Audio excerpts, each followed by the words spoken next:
Hola, soy Julián. Gracias por estar aquí. Te recomiendo escuchar con atención y sin distracciones. Esto es el lado B.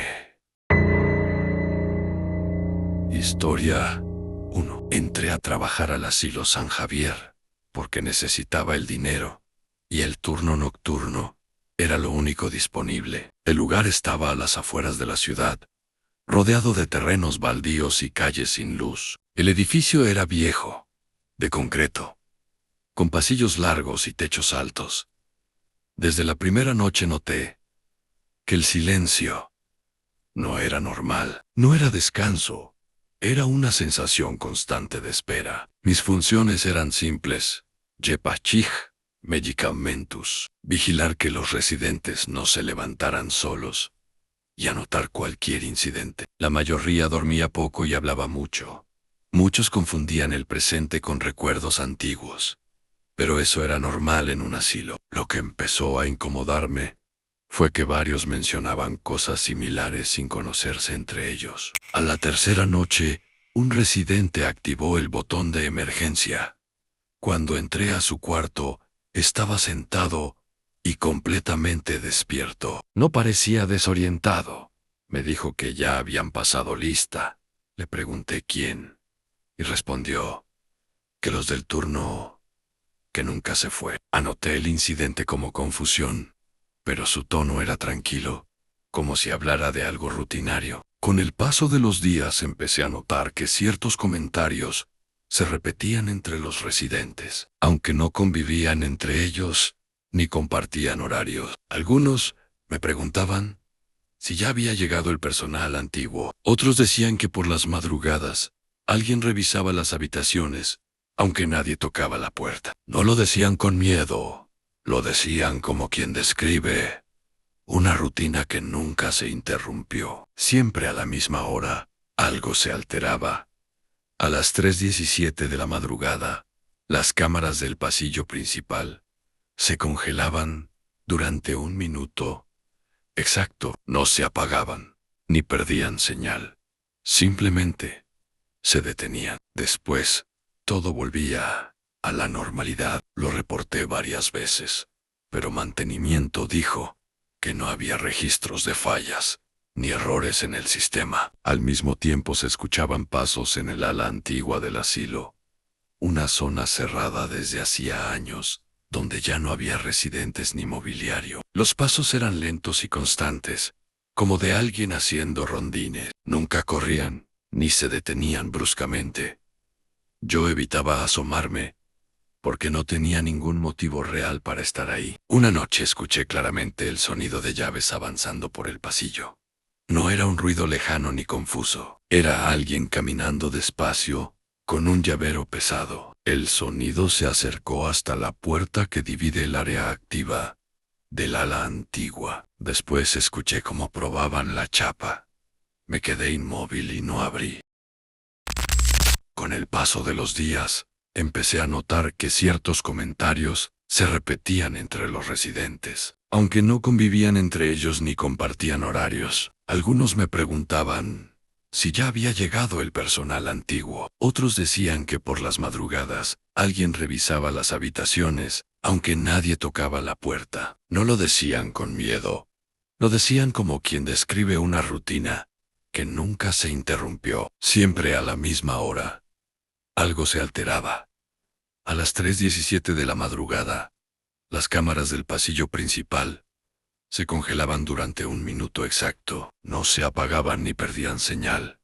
Simplemente se detenían. Después, todo volvía a la normalidad. Lo reporté varias veces, pero mantenimiento dijo que no había registros de fallas ni errores en el sistema. Al mismo tiempo, se escuchaban pasos en el ala antigua del asilo, una zona cerrada desde hacía años, donde ya no había residentes ni mobiliario. Los pasos eran lentos y constantes, como de alguien haciendo rondines. Nunca corrían ni se detenían bruscamente. Yo evitaba asomarme, porque no tenía ningún motivo real para estar ahí. Una noche escuché claramente el sonido de llaves avanzando por el pasillo. No era un ruido lejano, ni confuso. Era alguien caminando despacio, con un llavero pesado. El sonido se acercó hasta la puerta que divide el área activa del ala antigua. Después escuché cómo probaban la chapa. Me quedé inmóvil y no abrí. Después de encontrar la firma, empecé a dormir mal, incluso fuera del trabajo. Despertaba varias veces en la madrugada, con la sensación de que alguien estaba revisando algo, como si no estuviera seguro de haber terminado una tarea. En el asilo los residentes también cambiaron. Muchos ya no querían acostarse, y otros despertaban alterados siempre a la misma hora. Un señor que casi no hablaba me tomó del brazo una noche. Me dijo que los que caminaban en la madrugada no sabían que estaban muertos. Que seguían haciendo su trabajo, porque nadie les dijo que ya había terminado. No gritaba, ni lloraba. Hablaba con calma, como alguien que acepta una verdad incómoda. Decidí mantenerme despierto y atento una noche completa. A las 3:16, tomé la linterna y me acerqué al pasillo que llevaba al ala antigua. El lugar estaba en silencio. La puerta, que siempre permanecía cerrada, estaba entreabierta. Desde dentro se veía luz encendida. Una luz vieja que ya no se usaba. En el resto del edificio entré despacio, y el pasillo estaba iluminado con lámparas antiguas. Al fondo vi varias personas caminando lentamente. Revisaban puertas, miraban libretas y avanzaban sin hablar. No flotaban ni hacían nada extraño. Parecían trabajadores normales, solo que sus movimientos eran rígidos y repetitivos, como si llevaran años haciendo lo mismo. El director estaba frente a mí. Cuando abrí los ojos, no me preguntó qué había visto ni por qué estaba ahí. Solo me dijo que hay cosas que no se documentan y que el asilo sigue funcionando, porque alguien siempre hace el trabajo. Entendí que no era la primera vez que pasaba algo así. Renuncié ese mismo día sin discutir.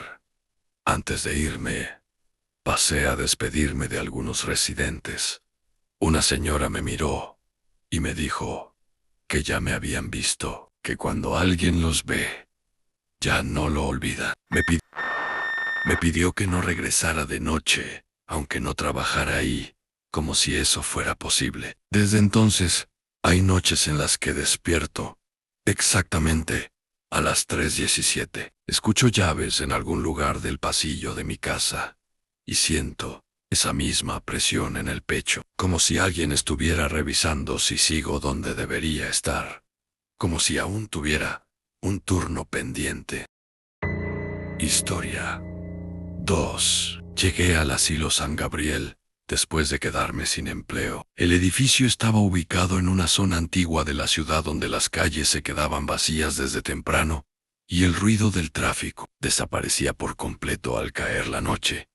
Era una construcción extensa, de una sola planta con patios interiores amplios, pasillos largos y áreas comunes que parecían diseñadas para albergar más personas de las que realmente vivían ahí. Desde el primer día me explicaron que no se trataba de un lugar peligroso ni violento, solo un sitio donde las noches se sentían pesadas y el cansancio se acumulaba de una forma distinta a otros trabajos similares. Mi trabajo consistía en mantenerme despierto durante toda la madrugada, vigilar que los residentes no salieran del edificio y acompañar a quienes no lograban dormir. La mayoría no tenía diagnósticos mentales graves ni pérdidas importantes de memoria. Estaban ahí por abandono familiar o por no contar con recursos suficientes para vivir solos. Hablaban con claridad, recordaban fechas, nombres y conversaciones pasadas.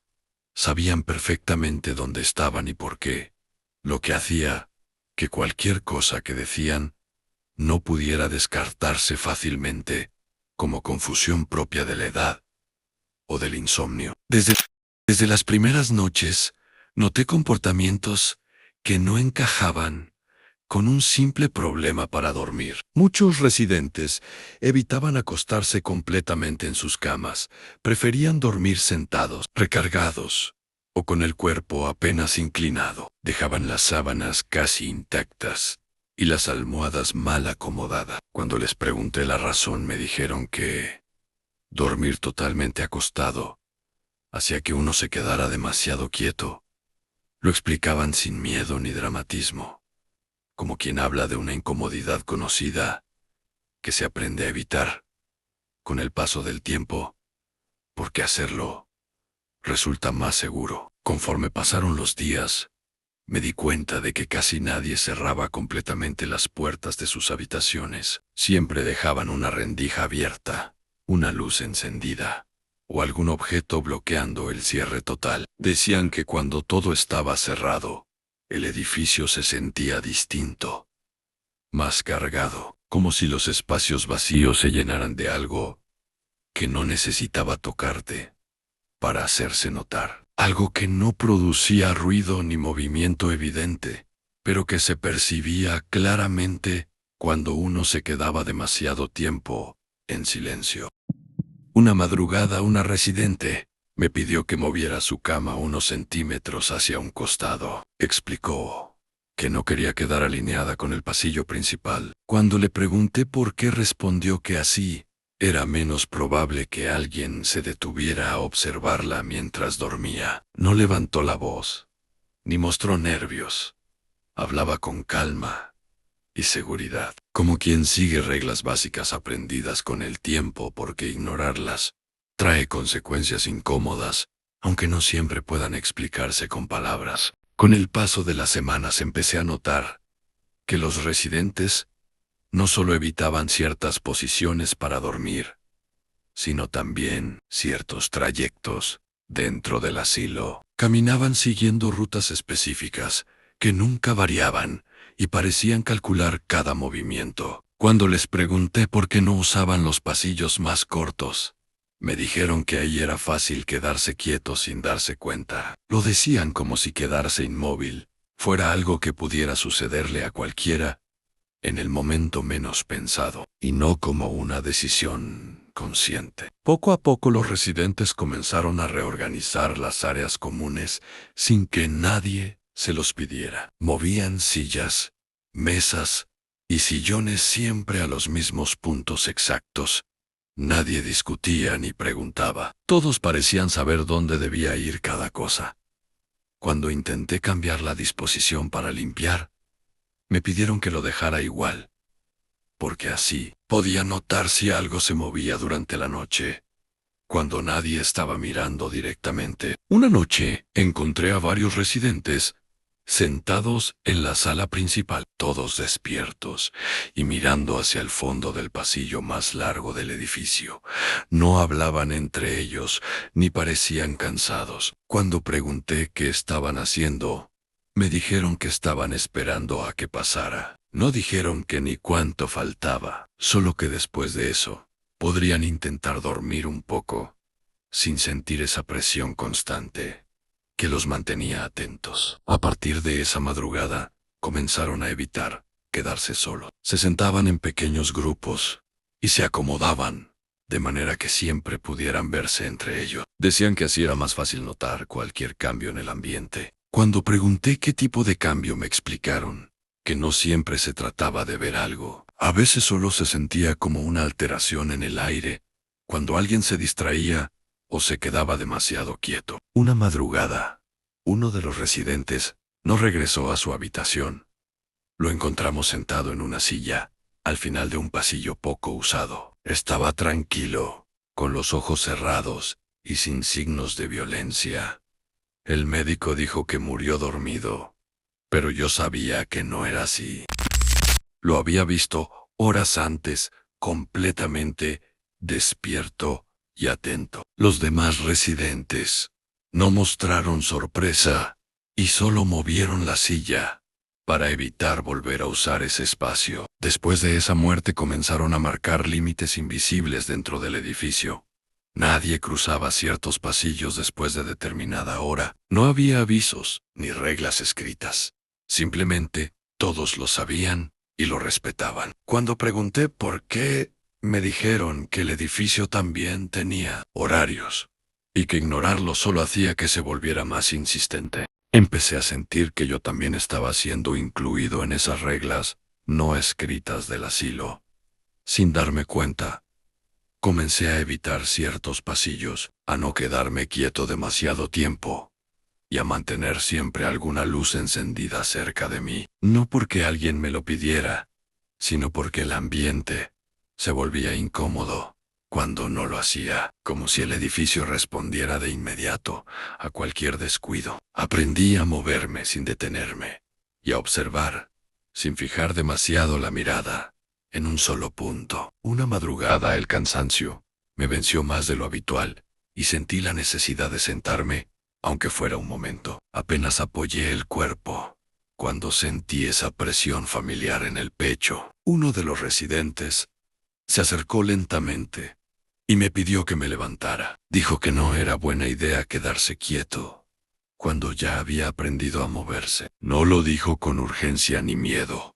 Lo dijo como alguien que ofrece ayuda antes de que sea demasiado tarde. Las noches siguientes se volvieron más silenciosas. Los residentes hablaban menos y se movían con mayor cuidado. Algunos me dijeron que el edificio estaba casi completo, aunque cada vez había menos personas. Explicaron que no hablaban de cuerpos, sino de espacios ocupados, de lugares donde ya no convenía detenerse ni descansar, porque algo más había aprendido a usar esos vacíos mejor que ellos. La última noche que trabajé ahí, sentí que el asilo estaba especialmente atento a cada movimiento. Evité sentarme, evité cerrar puertas y mantuve el cuerpo en movimiento hasta que amaneció. Renuncié ese mismo día, sin dar demasiadas explicaciones, y nadie intentó detenerme. Meses después, supe que el lugar cerró y quedó vacío,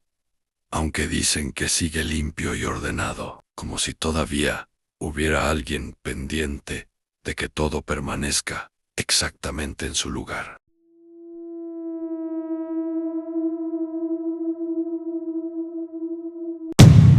Antes de comenzar, quiero invitarte a que te suscribas al canal, dejes tu like si disfrutas este tipo de historias y te quedes hasta el final, porque la última historia suele ser la más inquietante. Ahora sí, ponte cómodo y escucha con atención. Continuamos. Historia 3. Entré a trabajar al asilo Santa Teresa después de responder a un anuncio poco claro. El lugar estaba en una zona antigua de la ciudad, cerca de hospitales viejos y edificios gubernamentales. Era un inmueble alto, con varios pisos que ya no se usaban por completo. Desde el inicio, me dijeron que la noche no era pesada por ruidos o emergencias, sino por la sensación constante de que el edificio nunca terminaba de quedarse quieto, como si siempre hubiera algo ajustándose cuando nadie estaba mirando. Mi turno comenzaba a las 11 de la noche y terminaba al amanecer. Debía supervisar los pisos habilitados y asegurarme de que los residentes permanecieran en sus habitaciones. Muchos no tenían problemas cognitivos severos. Estaban ahí por abandono o por falta de recursos. Hablaban con claridad y entendían perfectamente dónde estaban. Eso hacía que sus comentarios sobre el lugar no sonaran a confusión, sino a observaciones hechas después de mucho tiempo de convivir con el edificio. Las primeras noches, noté que varios residentes evitaban usar el elevador, aunque funcionaba correctamente. Preferían subir y bajar escaleras, incluso con dificultad. Cuando les pregunté la razón, me dijeron que el elevador tardaba demasiado en llegar a ciertos pisos, no por fallas técnicas, sino porque parecía detenerse donde ya no había nadie. Lo dijeron con tranquilidad, como quien acepta una molestia que no vale la pena discutir. Conforme pasaron los días, empecé a notar que los residentes memorizaban los tiempos. Sabían exactamente cuánto tardaban las luces en apagarse, cuánto duraba el silencio en los pasillos y en qué momento era mejor no moverse. Algunos me dijeron que el edificio se acomodaba solo durante la madrugada y que era mejor no estorbar. No explicaron cómo ni por qué, solo que quedarse quieto en el momento incorrecto hacía que la noche se alargara demasiado. Una madrugada, encontré a un residente de pie frente a la puerta del elevador. No parecía querer entrar ni salir, solo estaba ahí esperando. Cuando le pregunté qué hacía, me dijo que estaba contando, no números sino intentos. Explicó que el elevador no siempre se abría para las mismas personas y que a veces era mejor dejarlo pasar. Dijo que aprender eso había sido la diferencia entre poder volver a dormir o quedarse despierto hasta que amaneciera. Después de esa noche comencé a prestar más atención a los horarios no oficiales del asilo, no a los que estaban escritos en los tableros, sino a los que los residentes seguían sin darse cuenta. Había momentos específicos en los que nadie usaba el elevador, lapsos en los que los pasillos quedaban completamente vacíos, y otros en los que todos parecían moverse al mismo tiempo, como si el edificio marcara un pulso interno que solo ellos podían percibir. Después de años de permanecer ahí, noté que algunos residentes evitaban quedarse frente a los espejos del área común durante la noche. No los tapaban ni los retiraban. Simplemente pasaban rápido frente a ellos o desviaban la mirada. Cuando pregunté la razón, me dijeron que los reflejos no siempre iban al mismo ritmo. Explicaron que a veces tardaban un poco más en repetirse y que quedarse observando solo hacía que uno se sintiera incómodo, sin saber exactamente por qué. Con el paso de los días, el uso del elevador se volvió cada vez más específico. Solo ciertas personas lo tomaban y solo para bajar, nunca para subir durante la madrugada. Me dijeron que subir era una mala idea, porque el elevador aprendía a detenerse en pisos donde ya no había habitaciones habilitadas.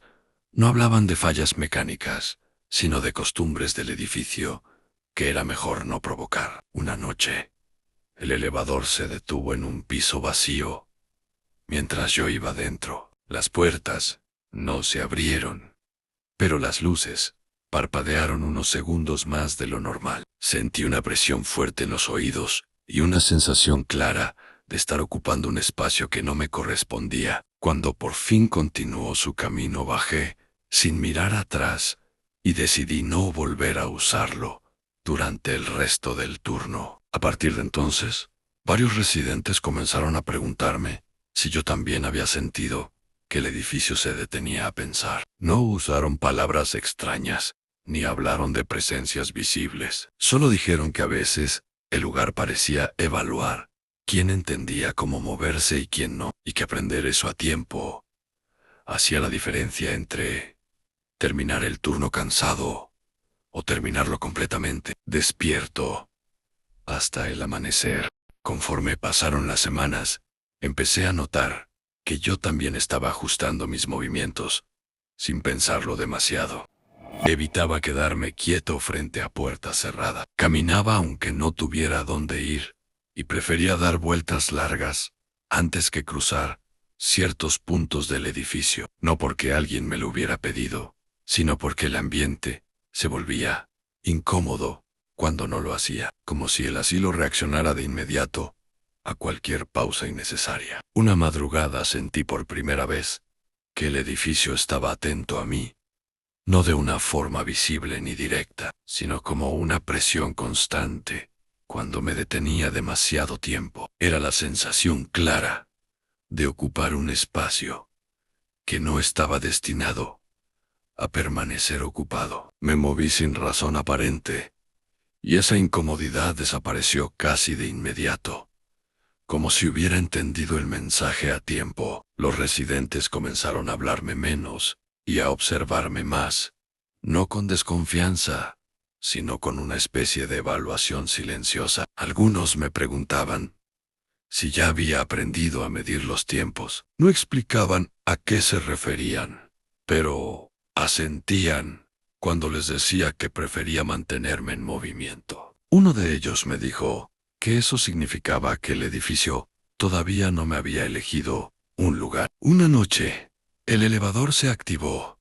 Solo mientras yo caminaba por el pasillo, escuché el sonido metálico desde lejos y vi cómo las luces del panel cambiaban sin que nadie lo llamara. Me quedé observando unos segundos y sentí esa presión conocida regresar con más fuerza. Di un paso atrás y el elevador se detuvo de inmediato, como si hubiera entendido que no iba a entrar. Después de ese incidente, comencé a notar que algunos espacios ya no se sentían disponibles. Había sillas que nadie usaba, esquinas donde el aire se sentía más pesado, y pasillos que parecían exigir que uno los cruzara sin detenerse. Los residentes evitaban esos puntos con naturalidad, como si fueran zonas ya ocupadas, aunque no hubiera nadie visible.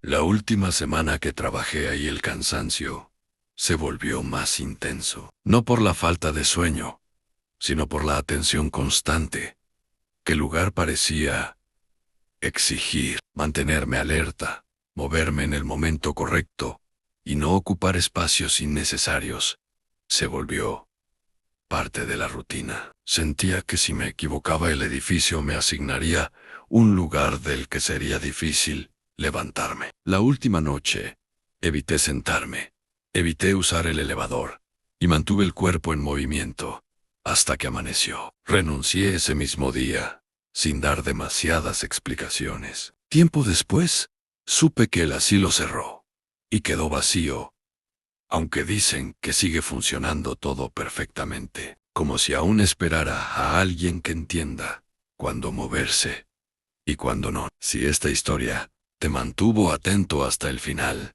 te invito a suscribirte al canal y dejar tu like. Eso ayuda mucho a que sigamos compartiendo más relatos como este. Cuéntame en los comentarios si alguna vez sentiste que un lugar te observaba o te pedía moverte. Nos vemos en la próxima, si es que aún podemos.